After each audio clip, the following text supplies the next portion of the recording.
Inian Durin aran Moria, Pido melanemino, Im Narvi haen echant, Celebrimbor o Eregion Tythant e Thrihin. The Doors of Durin, Lord of Moria, speak friend and enter. I, Narvi, made them. Celebrimbor of Holland drew these signs. Hey everyone, Yoyston here, and I hope you all are doing well, wherever you are in Middle-earth. Today we are taking a look at the short yet fascinating history of not only the Doors of Durin, the western gate of Moria, but the friendship that inspired the password to open it, that saw the creation of the doors, the friendship of Celebrimbor and Narvi. Related articles and videos will be in the description and cards for more information. My friends, thank you all so much for joining me. Let's begin our tale. In 750 of the Second Age, some of the elves, Noldor in particular, led by Celebrimbor, the grandson of Feanor, came to live in Eregion, west of the Misty Mountains and Khazad-dûm, as they heard about the substance of Mithril being found in Khazad-dûm by the dwarves. Over time, these Elves of Eregion and Dwarves of Khazad-dûm became friends, and Celebrimbor, sometime in the next few hundred years, would befriend the dwarven smith named Narvi. We do not know much about Narvi, yet, next to Telkar of the First Age and some others, Narvi would become one of the most famous dwarven smiths of Middle-earth. In their friendship, again in this early first half of the Second Age, sometime before 1501 of the Second Age, Narvi and Celebrimbor would work together to build new doors for the western side of Khazad-dûm, as I am sure they replaced some gate that was there before. The two would forge the doors with techniques seldom seen in other works of dwarves and elves. The doors themselves were built by Narvi out of a gray material, stone or metal, that was stronger than normal stone, and the doors would be so flush with the western walls of Moria, near the Siranon River springs, that, if closed, they would be invisible to the naked eye. However, what could be seen were the runes, inscriptions and outlines made of Atheldine, star moon, a metal mithril substance that remained hidden until the moon and stars shone upon them, and even then it may have required a particular word or multiple words to be seen, as we see with Gandalf when the Fellowship came there. Upon these doors, Celebrimbor inlaid runes of interlacing letters in Tengwar between two columns, which I read at the beginning of this video, but we'll come back to those words and their meaning. Upon these doors in Atheldine, one could see an anvil and hammer, surmounted by a crown with 7 stars around it, the symbol of Durin, and under those were 2 trees, each with crescent moons upon them, as they wrap around what appear to be columns, the tree of the High Elves, perhaps meaning Telperion or its descendants, since the symbol here holds the moon. Now that I researched this more closely, I actually realized that I made a mistake in past videos. For though I see that there are 2 trees, both actually only seem to represent or carry the moon. Thus they probably are not referencing the 2 trees of Valinor, but perhaps only one of them twice. Upon the center of the doors was a single star with many rays, the Star of Feanor. Finally, upon the top left corner is the Tengwar rune for Kalma, and on the right is the rune for Or, meaning Celebrimbor and Narvi respectively. And at the bottom center is Andu, in Tengwar for Durin. On either side of the doors were 2 strong old trees planted amongst the rocky wall and ground. Now before we continue on with the history of the friendship and doors, let me take a moment to speak about the inscription itself. Moria, in the Elvish language of Sindarin, means black pit, which one would imagine to be offensive to the dwarves who lived there. Instead of Khazad-dûm, its grander Khazad-dûl name meaning dwarves' mansions, especially since the dwarves actually shared this name from their secretive language. Yet we see Moria in the Sindarin inscription upon the doors themselves, doors made in times of friendship between elves and dwarves, and before Khazad-dûm was overthrown by the Balrog and called Moria by most people afterwards. This actually might be a rare mistake on behalf of Tolkien, as this was not the typical name for Khazad-dûm yet at the time it was built, and some dwarves may have actually seen this as offensive, especially since it was on their front gate to the west.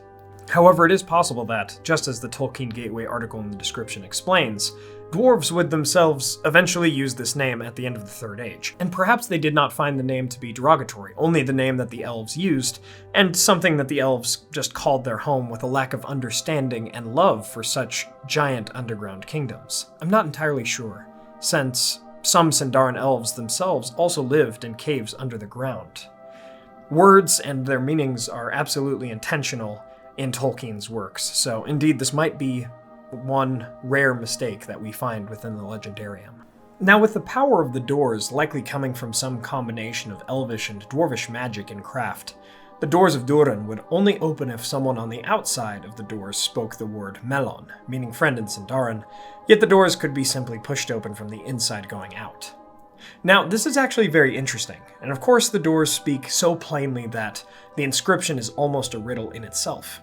Yet the door's inscription is so plain, it is on the door in the language it must be spoken in. Perhaps this was by design, for if an elf, or really anyone, read the inscription of the doors in Sindarin out loud, the language inscribed upon the doors, they would, or at least should, open when the word melon is heard, even though it's only partway through the inscription. Thus, as we will discuss more in a bit, Gandalf really made two mistakes, as he forgot the password to the door, and he didn't read the inscription out loud in Elvish. Rather, he translated it as he read it, saying the Elvish inscription was not important to them. That's kind of hilarious, and clicked for me when I made this video. In some ways, it is literally the easiest password mechanism of all time, as it gives the answer in so many ways. Yet, as we redirect our attention back to the history, it seems this very simple password method was actually very effective in Middle-earth. The door brought together so many elements of Elvish and Dwarvish craftsmanship, and was a symbol of friendship between the two. Yet, during the War of the Elves and Sauron, Celebrimbor and the other Elves of Eregion were slain, and the once ever open doors during a time of peace were sealed to prevent Sauron's forces from attacking the dwarves that so harassed him. So, the simplicity of the riddle upon the doors was even enough to fool Sauron himself and his entire army. Again, that was perhaps by design thematically, as Sauron couldn't understand something like a simple friendship between two peoples. But with the loss of the Elvish civilization in Eregion, the friendship between dwarves and elves also diminished, as these dwarves in the Noldor had many similarities not shared by others. Even the simple password of friend in Sindarin was lost to time, and though it seems that the doors would be open from the inside out from time to time over the next few thousand years, likely from the dwarves before the fall of Khazad-dûm, and Gandalf when he searched for King Thrain, we do not have record that anyone actually opened the doors from the outside coming in until the late Third Age. Sometime after the fall of Khazad-dûm, the Siranon Springs would be infested by a vile creature. The river would be dammed by it, who turned the water putrid. During the settling of Balin's company in Moria in 2994 of the Third Age, we know that Oyin the dwarf went with some others through the western gate to escape Moria, but found the water to be up to the doors, and the Watcher came forth and slew him and his company, even as the eastern gate of Moria was blocked by orcs and the Balrog. Before we get to the most renowned moment concerning the doors, I should mention that Gollum fled from the Elves of Rhovanion into Moria, and when he came to the west doors, he also couldn't get out. But the doors just needed to be pushed.